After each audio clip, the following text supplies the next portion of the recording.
Jansangram news, बातमीची सत्यता हीच आमची ओळख। ग्रामसभेला सरपंच ग्रामपंचायत अधिकाऱ्यांची दांडी। खातखेड्यात ग्रामसभा बोलावली, मात्र पदाधिकारीच गैरहजर। ग्रामस्थांमध्ये संताप। देवळी तालुक्यातील खातखेडा येथे ग्रामसभेचे 27 ऑगस्ट रोजी दुपारी 2 वाजता आयोजन करण्यात आले होते। मात्र या ग्रामसभेला सरपंच, प्रशासक, ग्रामपंचायत अधिकारी आणि काही सदस्य गैरहजर राहिल्याने ग्रामस्थांमध्ये तीव्र रोष निर्माण झालाय। विशेष म्हणजे ग्रामसभेचे 2 दिवसांपूर्वी दवंडी देण्यात आली होती। या ग्रामसभेत तब्बल 26 विषयांवर चर्चा आणि ठराव होणार होते, त्यामुळे ग्रामस्थ मोठ्या संख्येने ग्रामसभेसाठी उपस्थित झाले होते।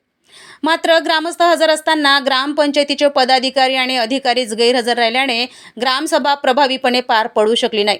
आज दिनांक 27/8/2026 ला आमच्या इथे खातखेडा ग्रामपंचायतला ग्रामसभा घेण्याचे ठरवले होते, पण ग्रामपंचायतचे एकही सदस्य व सरपंच, फक्त पोलीस पाटील आणि सचिन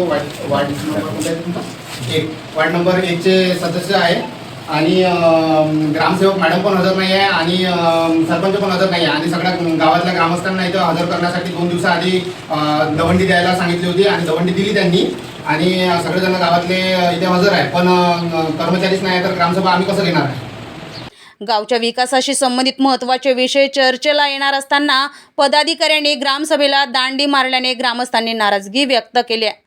ग्रामसभा ही गावच्या विकासाच्या निर्णयासाठी महत्त्वाची असताना अधिकारी आणि पदाधिकारीच गैरहजर राहणार असतील तर गावच्या विकासावरच विरजण पडणार नाही का, असा सवाल आता ग्रामस्थांकडून उपस्थित होत आहे। रविराज घुमे, जनसंग्राम न्यूज, वर्धा।